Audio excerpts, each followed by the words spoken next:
More than 50 years after the Association of Legal Aid Attorneys was formed, we honor the legacy of the attorneys who first fought for change within their workplace. Their tenacity led to the creation of our union, the first union of public interest attorneys. What makes our union unique is that from its inception until the present, we have consciously and repeatedly seen our own interests as inextricably linked with those of our clients. Now at almost 3,000 strong and growing, ALAA members know that to fight for a more just world, we must be in solidarity with those in the fight with us. Before we look forward to what we hope to accomplish, let's take a look back at where we began. In 1963, the Supreme Court made a historic ruling in Gideon v. Wainwright when it held that under the Sixth Amendment of the Constitution, defendants who could not afford lawyers in criminal proceedings had the right to court-appointed lawyers. This inspired immense hope that justice would not be exclusively for the rich, and even people who could not afford lawyers could have quality representation. Nevertheless, as certain attorneys at the Legal Aid Society knew well, this wasn't quite so simple. In the wake of Gideon, the Legal Aid Society catapulted from a charity organization into New York's primary public defender organization. Hundreds of lawyers joined the society, bringing an idealism influenced by the civil rights and anti-war movements. But this idealism clashed with the conditions of the criminal justice system that these lawyers were suddenly thrown into. With no resources and no orientation to the work, lawyers were shocked to experience deplorable conditions of representation, which included instructions to frighten defendants during their interviews with lawyers. Realizing that the society's clients deserved better, a lawyer named Jerry Lefcourt began organizing other lawyers at the society. He envisioned a union that would approach things in an organized way to improve the position of our clients. After all, according to Lefcourt, why shouldn't indigent defendants have the absolute best? Lefcourt was met with resistance. Then he was fired. But the organizing efforts did not stop with his departure. Instead, the firing galvanized the organizing effort, and the union was recognized on December 30th, 1969, as the Association of Legal Aid Attorneys, and in 1970 won its first contract. In the decade that followed, ALAA was able to bargain for and win vertical representation, a salary step system, and confidential client interview conditions, among other improvements. Members also engaged in anti-racist activism inside and outside the workplace by advocating for more aggressive affirmative action and campaigning on behalf of fired attorneys of color. As the union won its first victories in the 1970s, harsher mandatory sentencing laws were enacted, exerting growing pressure on the lawyers' workloads. Between 1980 and 1982, the number of criminal trials had grown by 41%. The overwhelming workload, illness, and emotional stress pushed annual staff turnover to 15%. Even though society funding had dramatically increased, salary offers dropped by 50%. Staff demanded that the society address the turnover and working conditions, but management reacted by punishing the lawyers. One lawyer, Weldon Brewer, was fired for telling a judge that he had been unable to file a motion because his workload was too high. His firing became a symbol of everything wrong with Legal Aid Society representation, and in October of 1982, the union voted to strike.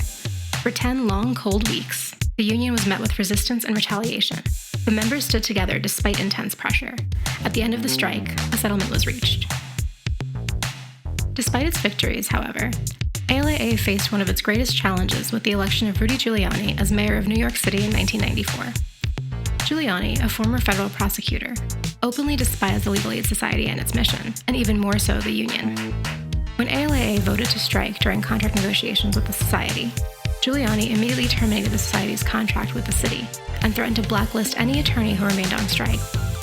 Averting a crisis, ALAA members voted to end the strike after a few days. Giuliani then put out a request for proposals in an attempt to replace legal aid with alternate non-union providers. His call was answered by a plethora of former and current legal aid staff who helped build non-union alternate providers in every borough. The Legal Aid Society continued to operate citywide, but now in majority non-union terrain, each year losing a larger share of work to alternate providers. At the same time, ALAA sought to expand its power through other means. It affiliated with the United Auto Workers as Local 2325, bringing ALAA into the mainstream labor movement and solidifying its alliances with progressive forces nationwide. With 8 out of 9 of New York City's public defender agencies now non-union, ALAA was faced with a choice: organize or face irrelevancy. In 2016, ALAA tried to organize one of these alternate providers for the first time, Brooklyn Defender Services. Although the efforts failed after a divisive anti-union campaign from management, the union was undeterred. Surrounded by Black Lives Matter and other social movements from 2014 to 2017, ALAA ALAA began a series of actions to protest the unconscionable way our clients were being treated by police and the court system. This culminated in 2017 in a series of attorney walkouts in protest of ICE's presence in the courts. Under recently elected Mayor Bill de Blasio, the NYPD and ICE's relationship had been largely severed, which led ICE to collaborate with the courts in carrying out deportations. Court officers would tip off ICE agents about particular defendants so that the ICE officers could make an arrest, depriving the defendant of their day in court.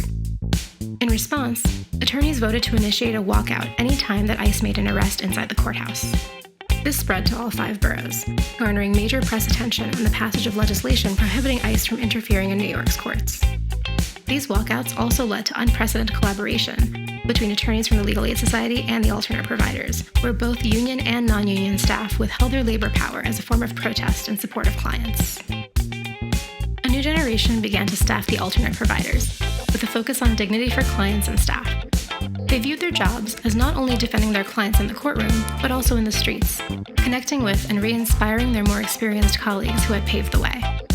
At the same time, New York City passed a sweeping law guaranteeing the right to counsel in housing court, flooding formerly small nonprofit organizations with funding to hire dozens of new attorneys and staff, and expanding the non-criminal practices of the alternate providers.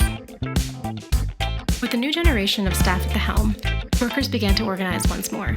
In 2017, attorneys at Campbell Legal Services unanimously formed a chapter with ALAA, with the paralegals soon to follow. Then, a group of staff from the Neighborhood Defender Service of Harlem signed up dozens of their coworkers and announced to NDS management they would be joining ALAA. In 2019, while Campbell workers launched the first ALAA strike since 1994, NDS staff faced down an anti-union campaign and overwhelmingly won their election, becoming the first alternate provider to unionize since the '94 strike. Workers at the New York Legal Assistance Group, the 3rd biggest provider of civil legal services in New York City, followed soon after, winning their election by a margin of almost 90%. By 2021, this organizing activity grew into a full-blown wave, with workers at almost every legal services organization of all sizes voting to join ALAA. Joining this wave were staff at 5 of the original alternate providers: Bronx Defenders, Queens Defenders, Appellate Advocates, the Center for Appellate Litigation, and Brooklyn Defender Services, which were all successful in winning union recognition. ALAA has come a long way from its origin as the first significant labor union of attorneys in the United States, transforming into an organization of legal services workers of all stripes and forever altering the terrain of public defense in New York. As we continue to march, fight, strike, and litigate side by side with our clients and communities, we hope to honor and draw inspiration from our history in the pursuit of equal justice for all.